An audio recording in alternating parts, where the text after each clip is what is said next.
Welcome back to Friday's episode of EV Obsession. I am your co host, Joe Boris, along with my guest, CleanTech CEO, Zachary Shahan. You got Zachary, co-host, but then you called me a guest. everybody gets moved one You're step down. Everyone goes one, one step down. one step at a time with Joe. All right, you got a ghost co-host, and I'm your guest. Just That's happy right. to be here every show. Just happy So to be right.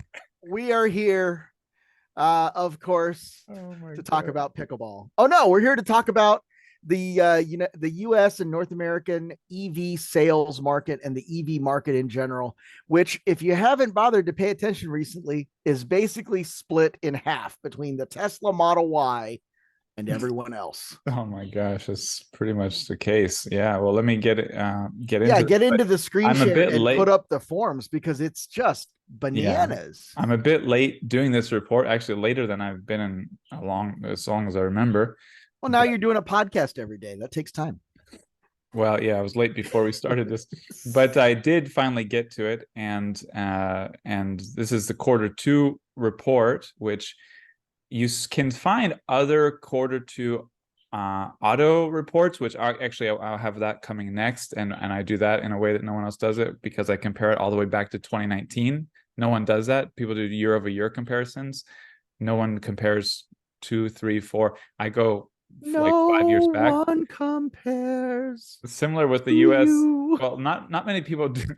We're gonna get, if you did that better, we would get a copyright strike on That's YouTube.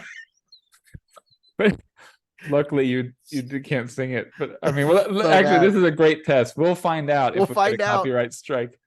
But yeah, so some people do US electric car sales reports for the US as well, but there's a problem, and that problem is that Tesla doesn't reveal, they just report quarterly figures, and they even combine the Y and the 3 and the S and the X, and those are global figures.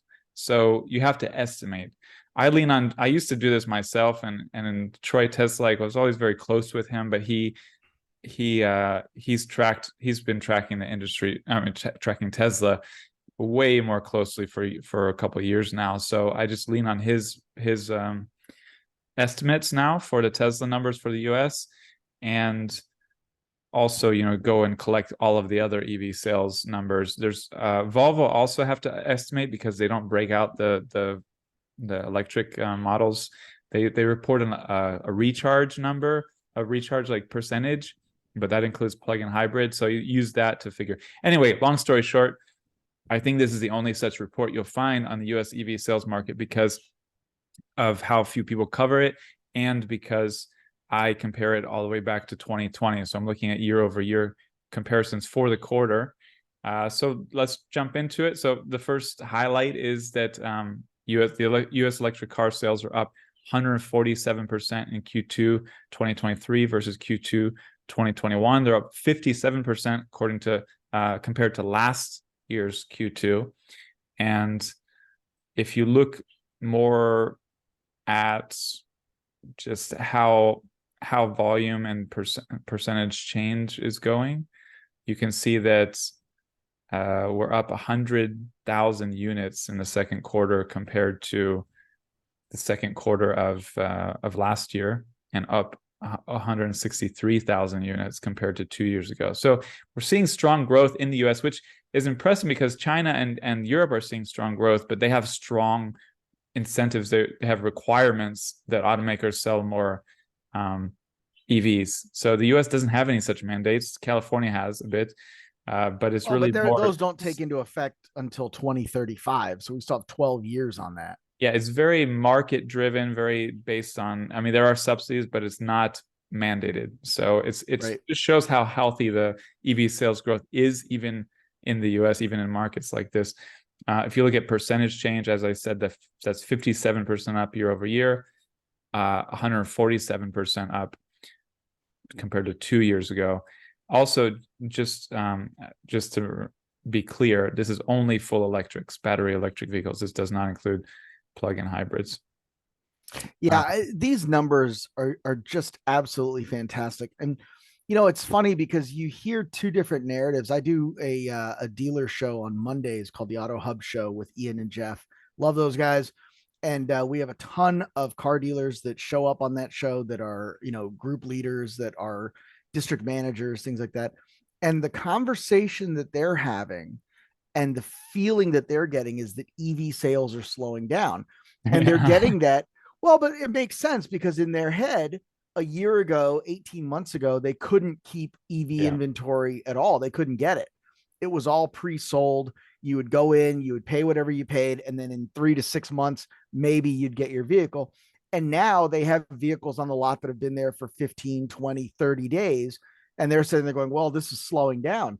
But that's not the case at all. This is a case of inventory is starting to keep up with demand, but there are still places in the market you can't get an Ioniq, you can't get a Rivian, you can't get a Lightning work truck.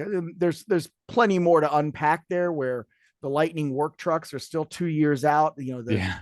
e-transit vans are still sold out for 2 years, but if you want to get a $120,000 Ford F-150 King Ranch Lariat with hand dyed leather and all kinds of Cha-ching! weird wood. Yeah, exactly. If you want that, you can go find it on a lot. But yeah, that is not Oh, that's the a great point. And it's funny because vehicle. I used to be in some of these broader auto expert discussions like before Tesla really broke out. And Mhm. man, everyone was anti-Tesla and like, oh, they're not going to make it. They're Oh, they all still are. everything. Oh, I'm sure they are. But I was the one they're trying to, I was like going on long monologues to correct the record and bring more context. And I was clearly like the black sheep in the group in these groups. And I mean, these were top. I mean, I don't know what groups you're in. I don't know if it's the same groups as what I'm They saying. can't be that good if they're letting me in. No, no, I just don't. I don't know if it's the same groups or different groups, but I mean, these were top people in the industry, and uh, well, they stopped inviting me, I think, or I started ignoring them because I was like, I've had enough of this. I forget what it was, but but yeah, I mean, we ended up being very right in our understanding, and but it is interesting because what you said is all true, and I was concerned about that as well, like with inventory, with inventory growing, time on lot growing. I thought, oh no, is the U.S. EV sales market dropping? And in Q2, it doesn't show that, but we'll get to the models specifically in a moment, which might help to understand that. But this is just the one where it breaks down. The top dark bar in each group is total BEV sales. The middle bar is Tesla sales, and the bottom bar is non-Tesla BEV sales. So you can see, yeah, Tesla continues to be about 62% of the BEV market in this year, and sort of held pretty steady. I thought it looked like it was closer to 50-50 this quarter, but more than like previous quarters. But yeah, it's still 60 over 60%. But you can also see, if you just look at the bottom bar on each, you see the growth of the non-Tesla BEV market from 6,000 to 35,000 to 58,000 to 103,000. So that's strong growth outside of Tesla. Of course, Tesla is also growing fast, continues to grow fast, which I'll be frank, I thought they'd be a little bit more like saturated at their price point with their just new tech and all that. I didn't expect to see so much growth in the US from Q2 last year to Q2 this year. And I continue to wonder about that because I see them everywhere. I'm like, how much can this grow? There's a limit. There's a natural limit to how many people will buy from one brand, Yeah. new powertrain when it's all over the place. Like, I don't know. And I mean, I know there's other markets like California and Florida are big markets, but outside of that, there's other markets where people are waiting to start getting their Teslas. But I don't know. I don't know. I mean, can we see? I honestly do not believe next year, Q2, will see such strong growth. I would be surprised if we did. I think we'll continue to see strong growth in the overall BEV market. Yes, yes, What yes. I don't think we'll see is that 60-40 split with the Model Y. And I say that only because other products that are direct competitors are coming online. You've got the Chevy Equinox and the Chevy Blazer EVs that'll be here next year. And those are mass market, Yeah. 5-passenger family vehicles. And even if they are the same price or more expensive than a comparable Tesla, the general market, the Joe public right off the street, is going to assume that the Tesla is more expensive. They might think they can't afford a Tesla. They might be much more familiar with Chevrolet, go in there and buy that. And I think that's really interesting because I've talked about this on other episodes of Clean Tech Talk. Perception lags reality. So let's Yes. look at that statement from the most basic thing, right?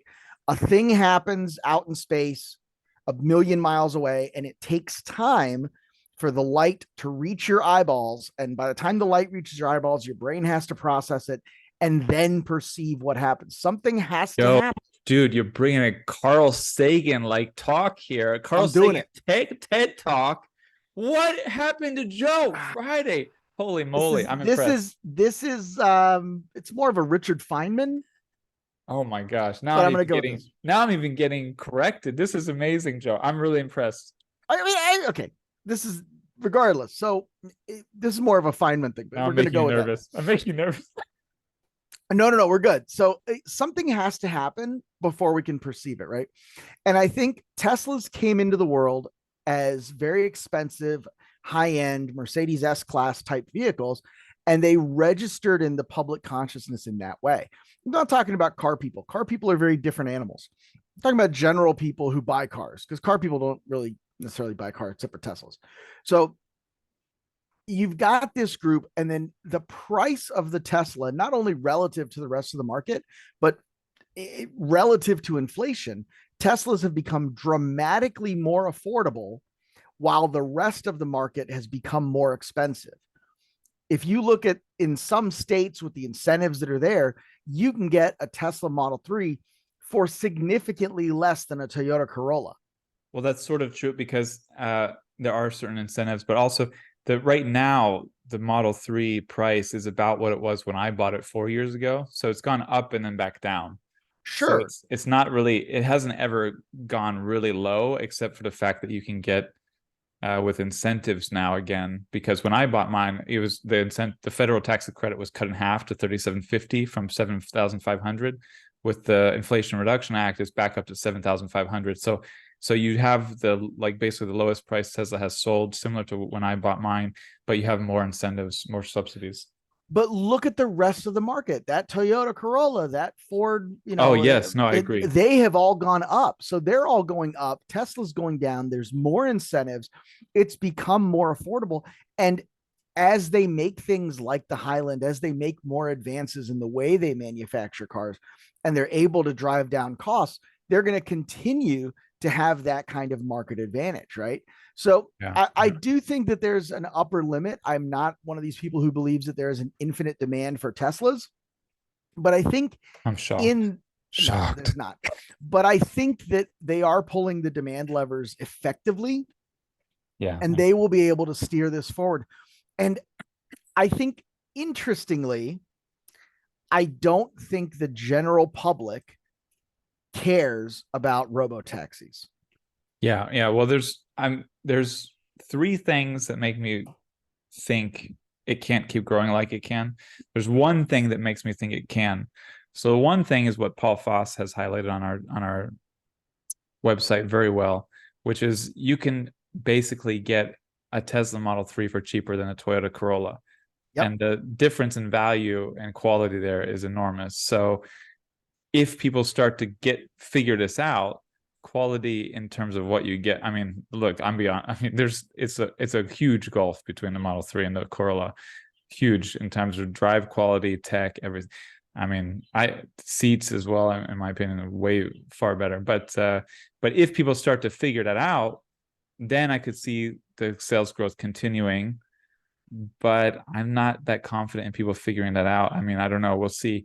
The three things that make me concerned that it could not grow as fast would be one, there's anecdotally, I see a lot more non-Tesla EVs popping up every day.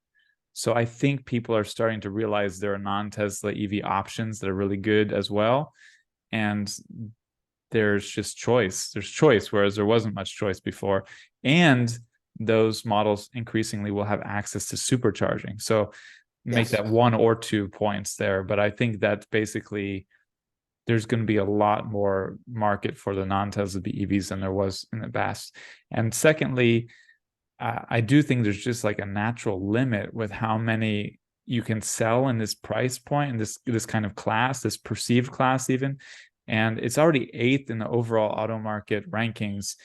It could climb up a bit, but still, like all the brands above it are selling very cheap cars at high volumes. I mean, you got Honda, Toyota, of course, non-cheap as well, but these are historically seen as budget new cars. And Tesla's Yeah. not seen like that. People still think Teslas are expensive. Um, and But then do the you think third case, being, I hang think a on, lot of people are wait, waiting. before you go to the next thing, I want to make this point. Okay, yeah, I think part of Tesla's success is that they are seen as expensive offerings. I think once yeah, the no, public I agree. understands that they're affordable, they're going to sell fewer Teslas. Oh, I don't know. I think they'll still be seen as high tech, premium. The drive quality is amazing. I haven't. It's like almost incomparable. So I think that if people figure that out, they'll sell a lot more. But I do think that the third thing is people know there's supposed to be a more affordable Tesla coming. And there's the Cybertruck coming, but I'm not confident it will be mass produced at high volumes by Q2 of next year. So I think those two things combined, people are waiting for the more affordable Tesla, the Cybertruck, and I think that will quell demand a bit. I'm not really confident that the Highland is going to boost Model 3 sales a lot because I don't think enough was improved or added. There were clear improvements, but I don't think it's got people jumping out of their seats to get one. And they've done some stuff that a lot of people don't like, which is removing the stalks, the gear stock and the wiper stock and stuff. And I just don't think a lot of people love that, even including Tesla owners. Like, I don't want that. I have the automatic wipers, which after the last software update, they constantly update when I'm backing into my garage. I mean, they constantly turn on when I'm backing into my garage. And then when I have auto on in the rain, they're not doing it enough. So I'm like, I don't want a freaking button to have to, I want to keep my stock where I can easily, I mean, I don't know. In any Yeah, case, where you can just give it a little flick and the thing goes and it's happy. it's just a step too far, in my opinion, for a lot of people. And so I don't think people are going to be jumping out of their seats to get the Highland Model 3 like they are in other models. But let's move on to so this is the overall. I'm gonna have to zoom in here, I guess. Yeah, it's the Model Y and then everything else. Yeah, the Model Y, the bar is off the chart. The Model 3, which is about, this is an estimate again, so it could be a bit different, the ratio, but It won't be that different. but no, Troy tracks the factories, the ships, everything quite well. The Yeah. production And to be clear, lines. we're talking about the estimate is 104. It might be 102.50. Yeah, It might be maybe. 106, but it's not going to be 80. Ah, And even if it is 80, it's still more than the next 5 no. EVs It might, combined. yeah, it might be like 100 to 60 or 100 to 7, but still, anyway, it's the Model Y and its little brother, the Model 3, for people who want a sportier drive, don't care about space as much. And then you've got, like, the way I like to look at this, obviously you see Tesla leads, and then I like to look at the rest of the chart sort of separate and sort of see, like, how do these players jostle for position. So the Bolt EV EUV, which was supposed to be discontinued but sort of coming back, it's still leading the market. Otherwise, Rivian is doing quite well. I was surprised how many they've sold, although I see them popping up around me, so I'm not that surprised. The Mustang Mach-E had a bounce back, is doing quite well. The Ioniq 5, Joe's car, and the one that I would, if I was on the market for a new car right now, I would probably be between the Ioniq 5 and the Model Y. Maybe the EV6 as well, Kia EV6. Then you've The got, EV6 is a hot car. I know, but basically you have a lot of mid-table. I mean, these are not high sales. I mean, if you quadruple this, for an annual estimate, the Bolt is getting up close to 60,000, the Yeah. Rivian above 50,000. I think the Rivian is low. The Lightning was affected by some recalls, which kept their numbers artificially low. Mhm. But I mean, I'll tell you, I'm surprised at the Ionic 6. I bet that is, I think that's probably inventory limited. But the Rivian does not surprise me because pickup trucks in the US traditionally Yeah. occupy the top slots. So if you look at like the 10 best selling vehicles in the US, year after year after year, number one is Ford F Series pickups. Number two is Chevy Silverado.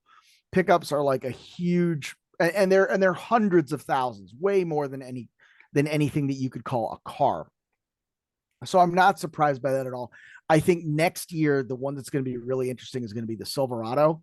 Mhm. That's a little bit of a different kind of truck than the F-150 Lightning is, and the Rivian. Do you think It's do you think that will boost F-150 Lightning sales too? Like sort of like the overall market will be like, oh, different brands have electric trucks. Maybe it's time to get one. I'll just yeah. I think you're going to see there is still brand loyalty among Ford and Chevy. There is still that, like, I'm a Chevy yeah. guy, I'm a Yeah. Ford guy. And I think there's going to be a lot of people, especially fleets, commercial fleets, that have been holding off on buying a Lightning because they want to see what the Silverado's got. Oh, that's a good And point. when the Silverado does show up and it has a unit body and it's a lot more like an old Avalanche than a modern Silverado, they're not going to be able to put, they're not going to be able to upfit it with their custom beds. They're not going to be able to put, their toolboxes on the back of it the way that they can with a Lightning. They're not going to be able to do a lot of traditional upfitting. You're going to see Chevy dealers try to keep their commercial customers, and kind of direct them possibly towards, possibly towards a more commercial style or diesel. Maybe the new GMC 2500 gas motor is really nice. They're going to go that way, Yeah. because the new Silverado is just not. It's just not a work truck in the way that the Lightning is. Jennifer Sensible actually did a really good article about this when the Yeah. Silverado was first shown. It's going to have some unique advantages from a consumer space, from the people that use these things as large sedans and basically shuttle back and forth to work in a pickup truck. Because of some A kind of lot of warped, people. yeah, a warped sense of masculinity or something. But those guys are going to have no problem with the Silverado. But people who are actually using these things for work, they might be waiting for the Silverado. They're going to be disappointed when it gets here. That might sell a lot more Lightnings. It might sell a lot more Duramax, diesel powered Chevys. Who knows? Well, what I thought you were going to say when you started saying that was then they can just decide. So a lot of people might be waiting for it to arrive just to compare them and decide. And so there might be a boost in demand for both. I mean, for the obviously the new one, but also the Lightning when finally they look at them and decide, okay, now that I've seen them both, I want the Lightning. Or someone else, now that I've seen them both, I want the Silverado. But there might be a lot of buyers who are just like, well, let me first see the Silverado EV and then decide Yeah. if I still I want the think the Lightning or something. Silverado, I think we should talk about Or this the for a minute. Rivian, which I mean, honestly, I'm impressed with how well it's done. Are I'm you, or you think it's surprised still by low? how well it's done. I'm not impressed. Okay. I But mean, it needs to sell a lot more, but it needs to sell a lot more I always to make just it thought viable. from the beginning, I thought it looked like a truck for software engineers in Seattle. Like that's how I sort of looked at the design. In real It, life, I'm like, oh, that's a real truck. It's just the headlights to me. They look very hipster, it very like is. It is. east, very coastal kind of. But in any case, whether I don't know who's buying them, but I'm seeing more and more of them, and I think there are a lot of probably those kind of people who buy trucks anyway, and they're intrigued by it, or there maybe it's not as hipster looking as I think it is, and truck people like it too. It's definitely got a lot of great features, like the gear tunnel that goes across the behind the seats, under the seats. Yeah. I know two people that have a Rivian. One of them Oh, is a middle school teacher who cannot afford it. what? No, dude. No. What? Yeah, we talk about this all the time. It's like an $80,000 truck. The wife Yeah. is the wife is enraged that he bought this thing. Oh, I It's bet. like the payment is like half. It's like almost as much as their mortgage. and she is just absolutely enraged that he has it. And Oh my he has like God. convinced himself that he'll be able to drive it for a year and then flip it for more than he paid for it. Oh, that stings. It's not, that's not what's going to happen. No. But for Uh-uh. the next couple of months, he's still going to drive around and pretend he's a rich guy. So Oh, that's that's cool. that's guy number one. The second person I know that has a Rivian has been through like six different EVs. Like they buy a new EV every 6 months, and they're like really into EVs and like what's new and what's great and what's awesome. And the way the used Yep. car market has been going, that hasn't cost them a ton of money. But I suspect the Rivian will, but we'll see. I still think, but I want to get back to this point about the Silverado and the F-150. GM's Ultium platform works really well on commercial vans. And like we've seen with the GM Bright Drop that we talked about yesterday, it really serves that purpose well. But it is not the same kind of body on frame, traditional body on frame architecture that the Silverado has traditionally occupied. And this is important because there's a lot of companies that upfit the trucks that they buy with work bodies, with tow bodies, with cherry picker bodies and things like that that are designed to go onto that frame, onto those dual frame rails. And by switching to this Ultium architecture and using the name Silverado, they've created in the public this idea that this is going to be the same type of thing, just electric. It's not. It's a totally different vehicle in the same way that a Mustang Mach-E is totally different from the conventional Mustang. The difference is nobody's livelihood depends on whether or not their tool bed is going to fit on their pickup truck. I don't think that this is going to be a big commercial success for Chevrolet for those reasons. And I think it is going to drive those companies and those fleets that have decided that they must go electric. It's going to drive them to the F-150 Lightning. And there's plenty of reasons for that. But I think the most simple, obvious one is it's not built the same way that these trucks have been built for 50 years. And there's a whole sub industry built around supporting the way that trucks have been built for 50 years. And where the Lightning is really, really smart is that if you have an F-150, a crew cab pickup, and you've got some kind of tool body on it, it'll fit on the Lightning. Yeah, it was a really interesting discussion you had. And yeah, as you said, Jennifer Sensiba has covered that really well. And just good to see you and Jennifer on the same page on a topic too, because that's not always the case. But Jennifer and I almost always agree on the topic, and she and I almost always have the same opinions. But slight differences which make you, yeah, livid, just absolutely livid. that's There's how it this is, right? great joke from Emo Phillips about like these two people meet and they're like, "Oh, I'm from Georgia. Oh, I'm from Georgia too. What part? Oh, I'm from, a little town outside of Atlanta called Altoona. Oh, me too. Yeah, I have a house right on the lake. Well, I have a house right on the lake. Oh, that's amazing. I go to the Baptist church. I go to the Baptist church. Oh, that's incredible. I go to the 28th denomination. I go to the 29th denomination." The guy goes, "Die heretic." And Exactly. like No. that's me and Jennifer to a T, dude. She'll be like, That's, I mean, neighbors and family members have the biggest fights, and neighbors have the biggest rivalries, the 100%. worst blood. It's the case with countries, with Yeah. And in she's like, "Oh, I neighborhoods, had a Fiero in high amongst, school yeah, and it was, the best car yeah. ever." And I'm like, "I had a Fiero in high school and it was terrible." Like, Yeah, it's yeah, funny from the outside. You're like, you guys are so similar. Like, not you in general, but just in general, anyone's like, you're so similar, and you fight about everything.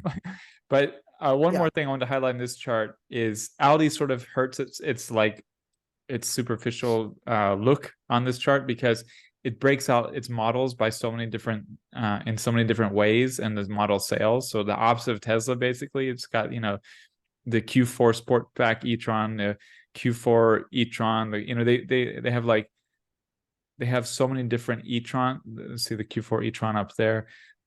Then you get these different the GTs.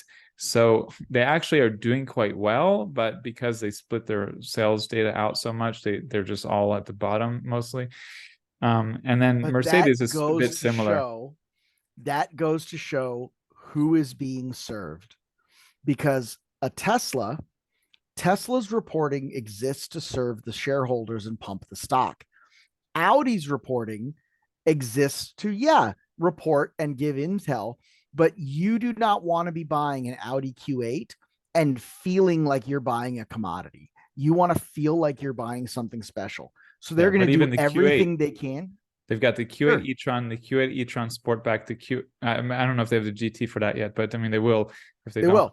But if And I'm then selling you Mercedes, one of these, if I'm selling you one of these on the floor and I go, listen, man, I know you're probably comparing this to a Tesla Model X or whatever.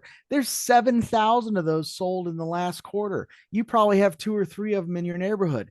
Audi's only sold 600 of these. So you're yeah, going to have the only one. And that matters to their demographic. That's but why you they do also, it. I mean, just looking at like the sport models, like Tesla could break out the performance models separately, and they would have a separate bar, but they don't, and the long range, etc.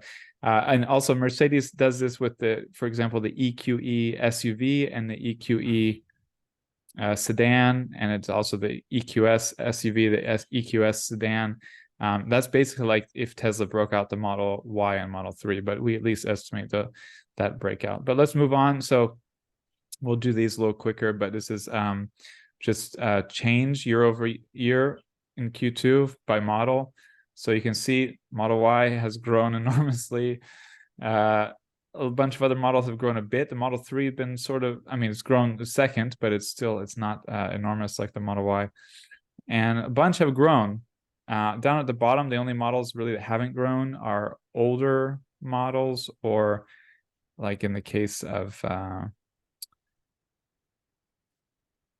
Oh, you look at the Mach E, you look at the Hummer, you look at the yeah, Taycan. Leaf. These are more established models that And are that are the e-tron growing competition internally. They have several more e-tron options. yeah. I think the most interesting one there is the Kia EV6 because Kia, I Yeah. believe, lost its $7,500 credit. Oh, that's what happened. Yeah, You see, I love that vehicle, and I was like, why is it down there? Like, what's wrong? I forgot that it's because they you don't get the 7,500 anymore. So someone walking in there 5 points is for now, Joe. yeah, is now see, it's almost as if I do this for a living. Um, big brain hole cavity. So if Um, you go back 2 years, this is even more dramatic, where everything is up. Uh, the Model Y enormously, the Model 3 a lot. Rivian, of course, is growing from like nothing. Ioniq 5 is from like nothing. I EV6. have yet to see an Araya on the road. I've seen one. I saw it. I was like, oh wow, it's an Aria or Aria. I don't know. Whatever. But I I saw I one or can't two, but wait. I remember Yeah. seeing, and I was like, oh, is that the first Aria I've seen? I thought. So down at the bottom here, 2 years a comparison. The i3, which is now not sold, it's done. There's just a couple of e-trons, which again have internal competition. The Taycan, which is a bit old and has growing competition, and And the again, Leaf. it also lost its rebate Oh, Joe, you got because the it's over $80,000, so it lost its rebate. yes, yes. This is Dun, dun, percentage change for the same dun. thing. Yeah. I Uh, why are people? Serious question. I don't have anything personally against the Leaf, but I oh, do have something against the Chatamo charging oh system. my Why is anyone buying Leafs in that was exactly 2023? what I was asking myself when I was doing this. I was like it was a fine leader in the industry. Like, is it just people who had a Leaf and they want another Leaf? But I asked the exact same questions. Like, why are people buying a Leaf right now? Like, you can get an Ioniq 5, you can get a Bolt, you can get all different Yeah. options. I can only think that it's repeat buyers who were happy with their previous Leaf, so they got another one. Otherwise, I don't know. I mean, why? I don't know. I think to me this is sort of like plug share where like people just they have heard the word Nissan Leaf enough times that they feel Maybe. comfortable with it. So they're just like, "Ah, I got a Nissan Leaf. It'll be great." Yeah, I don't know. And I want to be clear. Not a bad car, not a bad No, product. it's not. And I like the Leaf. It's I will just that there are better never options. there are better options and like just don't I don't know. just don't buy it. It's surprising, especially as you said with the fast charging. I mean, it's very limited what it. And it's not even that cheap. Like it's No, comparable the to the Bolt is Chevy Bolt. cheaper. It's comparable to the low end Model 3s. It's certainly comparable to like a used Model 3. I don't get The it. range is not great. The charging is not great. It's like, I Oh, the don't. charging is terrible. The charging is, it's 2023, and the charging is about what you would have expected in 2015, 2016. I mean, basically, since Nissan pushed out Carlos Ghosn, they've done almost nothing on EVs. Yeah, So it's like, that's right. I mean, he got arrested and then had to escape Japan, all that. But anyway, They let's shipped him out of the country in luggage. not a normal push CEO push out. No, Um, it's not. yeah, he escaped inside of What luggage. happened to the first CEO at Volkswagen? I don't know. The EV revolution in 5 charts. We have another fun chart article. This one's from RMI. I'm just going to jump straight to the, well, we can do the headlines first. EV sales growing exponentially, S curves, as we've talked about before. Forecasters keep underestimating the speed of EV growth. We've mentioned that as well. This is sort of just a roundup of news that was coming out. The drivers of change are getting stronger. When are EVs cheaper to buy than ICE vehicles? And it's different in different markets. Exponential growth will continue. The growth of EVs push the ICE fleet and oil demand for cars into terminal decline. Let's just look chart by chart real quick. Yeah, we've been doing these charts for years too. The EV sales have followed the S curve in market after market. In fact, in markets where they passed 2 or 3% more recently, the curve has been steeper. For example, Norway was the clear leader, and it's got the least steep S curve there because it was just ahead of everything with limited options, I would say. But other more recent markets, barring some issues with subsidy changes and whatnot, have seen very steep rises. The forecasts have been dramatically wrong from the IEA, International Energy Agency, and others. Bloomberg New Energy Finance has also consistently been pessimistic, and others. The most like wild, crazy forecasters, and I will say I know from speaking to people inside this industry, forecasting industry, that the more conventional ones have to undercut expectations for various reasons due to having to look serious, who their clients are. And it's the more wild, like, oh, we're going to see dramatic S-curve growth ones who look crazy, but are actually the more accurate ones, and everybody knows it. So that's been the case, and this just shows it again. So, yep.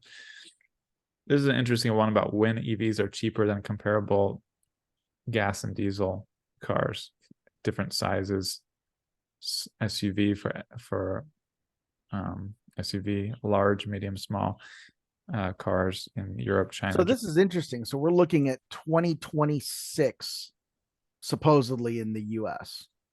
For SUVs, which is basically everything. It's basically everything, right? Exactly. So what are we calling L, M, and F? Those are large, small, and medium cars, I guess. I guess so.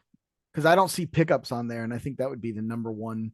I would assume pickups are lumped in with SUVs, or they just sort of excluded from this. I don't know.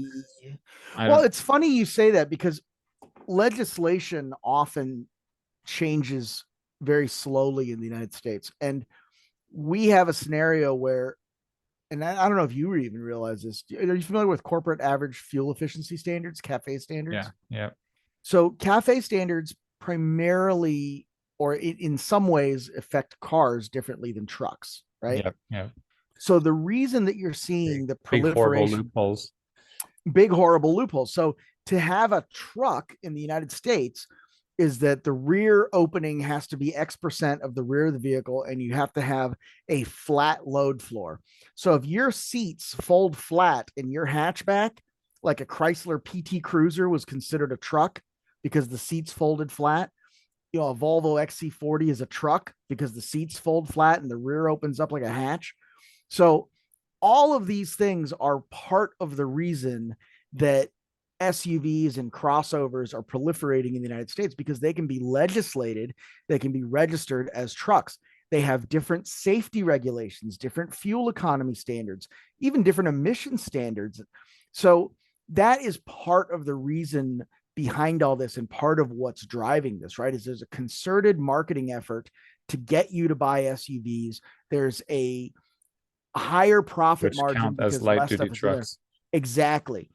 Exactly. So that's actually really critical to understanding this chart, because if we're talking about small, medium, and large sedans, which represent a continuously smaller and narrowing slice of the overall pie, and we're considering SUVs and trucks and crossovers and everything to fall under that SUV, then that 2026 number is really, really awesome.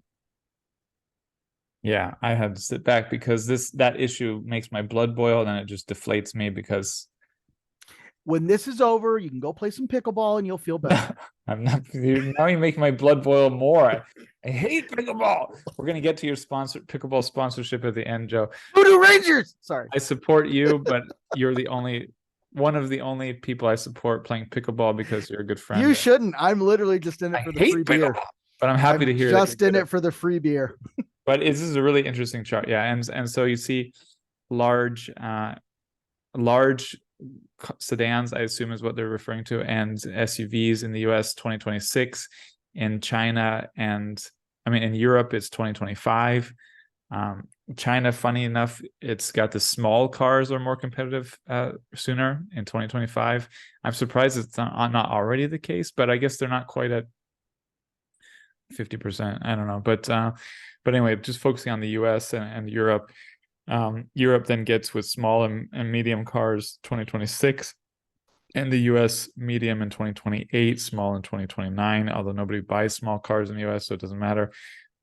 So it's really I mean, yeah, well, anyway, and of course this can change, but this is I think a fascinating look at this topic, and I'm happy, you know, SUVs are ahead because that's what automakers are selling, that's what people buy. So, you know, the sooner those are competitive and large sedans, the better. But that's 3 years or 2.5 years from now. That's sticker price, so that's not looking at cost of operation or subsidies. So I think you know, we could speed that up a bit if you want to look at those, but yeah, let's move on. It's just really interesting chart. We'll see how much it holds. We'll You see see how that that's plays out. and you see that is referencing Bloomberg New Energy Finance BNEF data, which as I've said has historically been a little pessimistic. Yeah, this is just global EV and ICE market share forecast changes. As one goes up, the other goes down. And that is yeah, my understanding of how numbers work. Yes. yes, you can see on the I guess one thing to highlight here, on the faster adoption curve, you're at almost 90% in 2030. Yeah. And I think that's That aligns with probably right. CleanTechnica readers.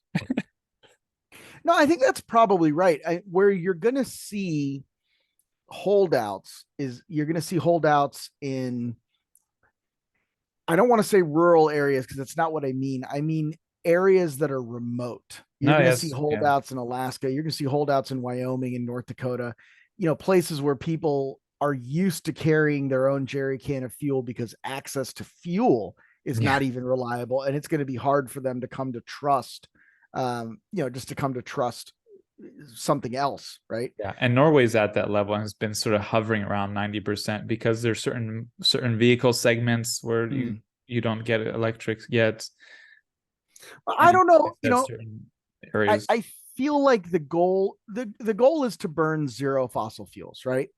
But I think this is one of those cases where you can't let perfection be the enemy of the good. No. If we can get to 85, 90% reduction in fossil fuel burning, and we can get that 10 to 12% left into a hybrid, into a PHEV, into something that burns a little bit cleaner, something bio, you know, bioethanol, biodiesel, I think we would have made a significant impact in overall carbon emissions. And I think that's the goal, right? Like we're not Yeah, doing this because yeah, we love batteries. We're doing this really because we want to live on Earth. yeah. And I do think that kind of 61 to 89% is sort of pretty closely matches what a lot of CleanTechnica readers, you know, the ranges that a lot of CleanTechnica readers would give, because we have variation there. I don't think many assume less than that.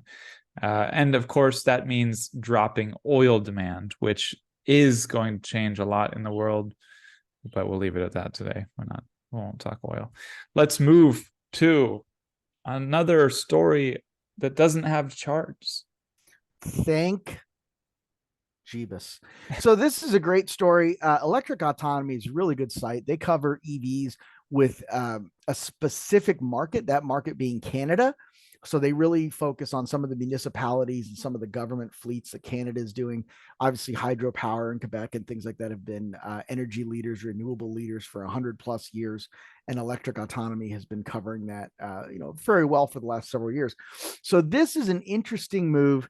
The city of Toronto, which of course is one of Canada's major cities, it's like a number 4 city in the U.S. kind of thing.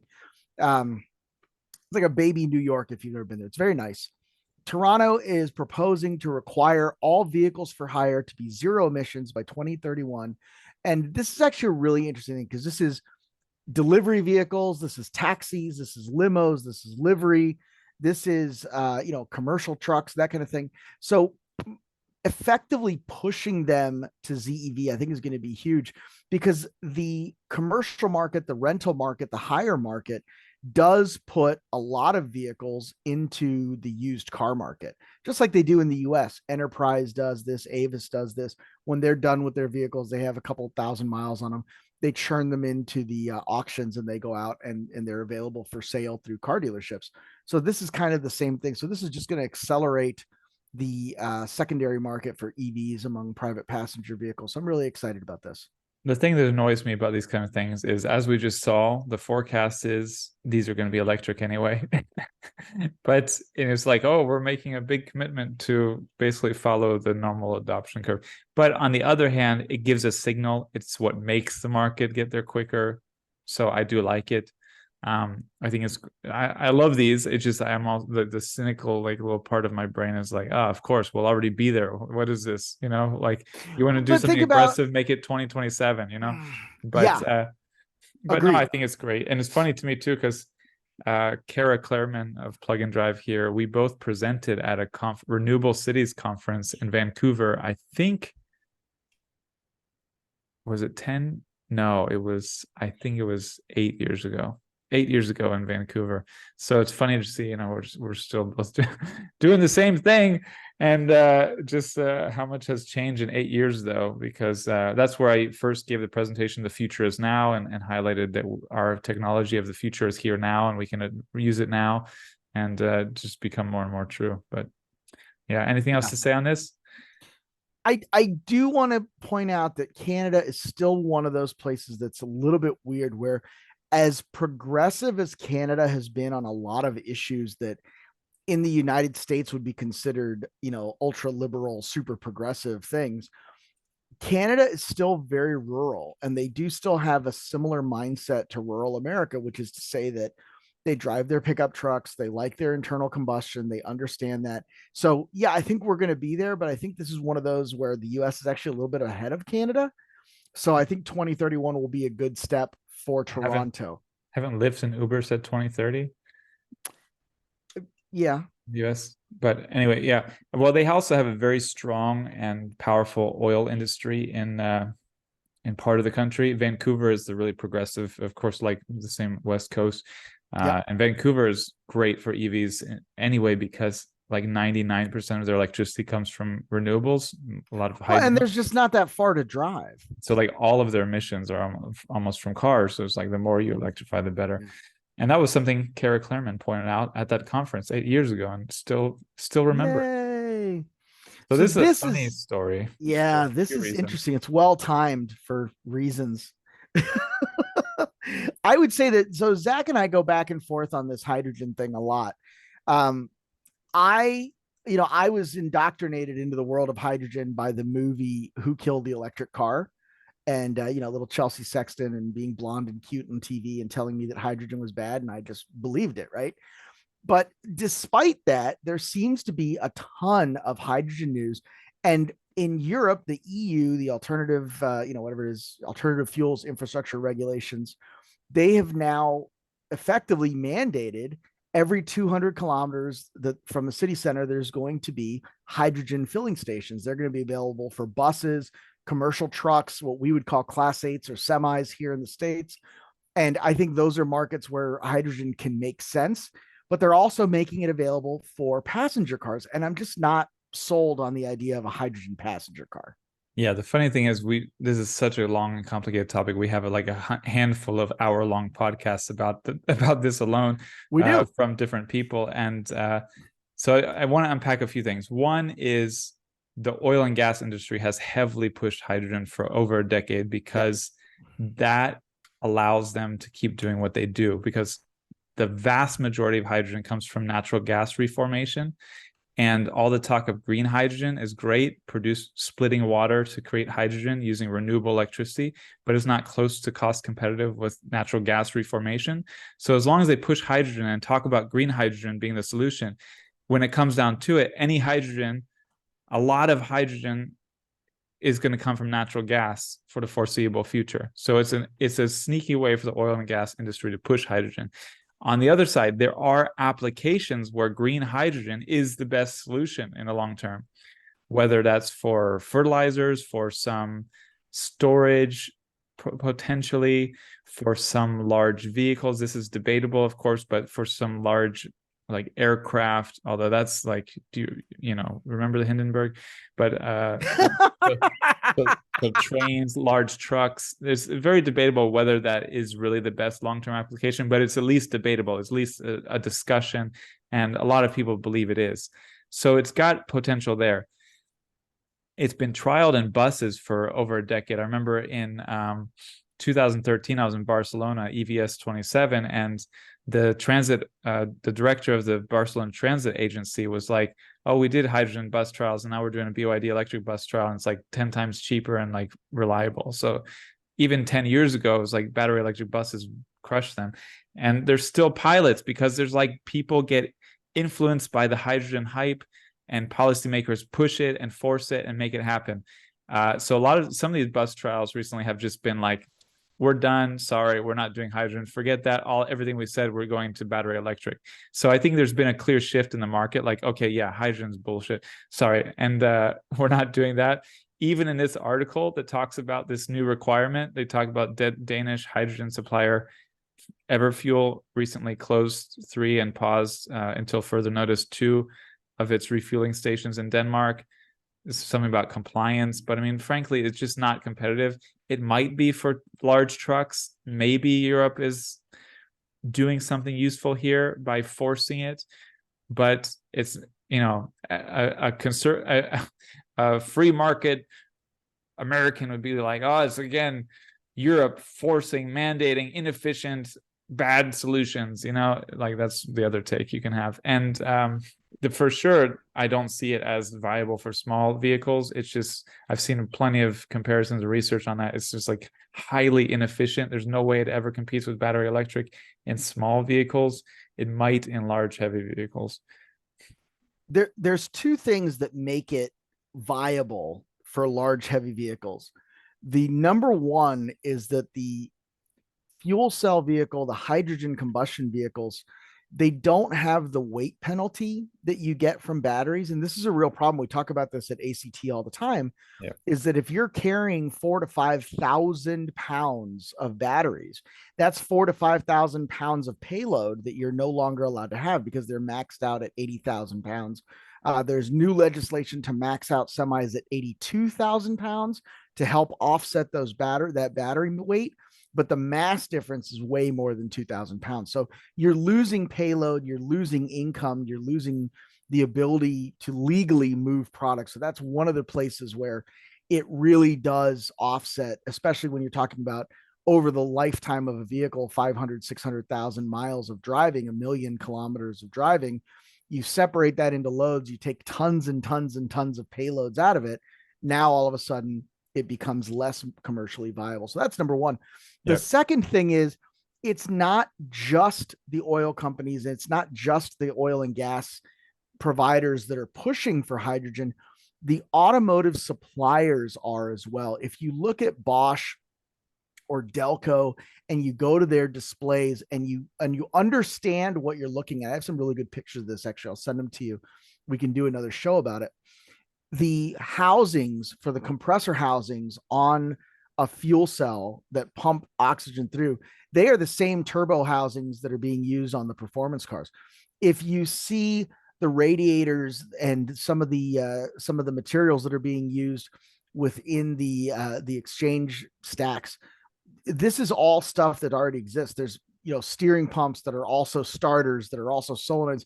So they're repurposing a lot of their existing products that have come from 50 years of automotive development that are very familiar to people who are in that automotive world, whether they're the air ride suspensions or the ECMs or any of that. The Bosch ME97, which is a really good ECU with 128-bit encryption that took me about an hour and a half to crack.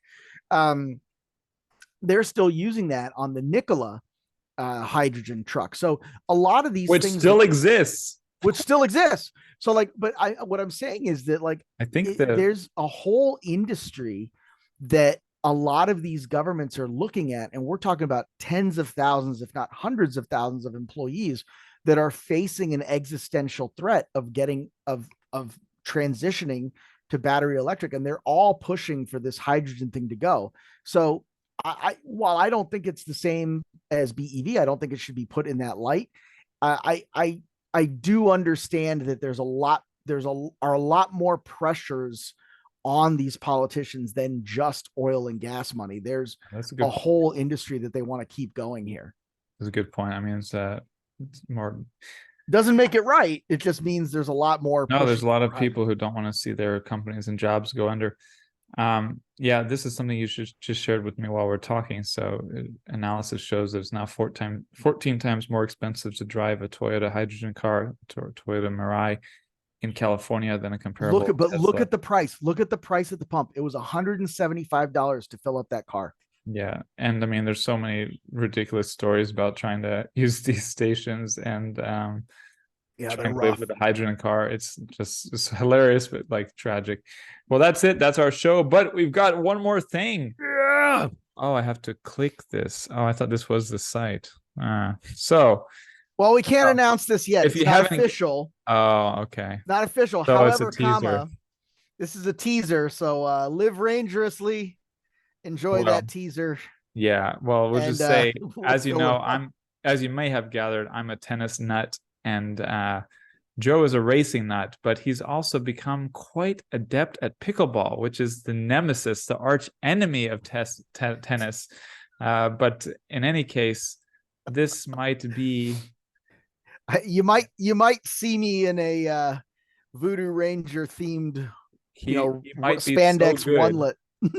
He might be so good that he's sporting this gold glasses and Ranger hat on the pickleball courts. We'll see. Look for us in Chicago, baby.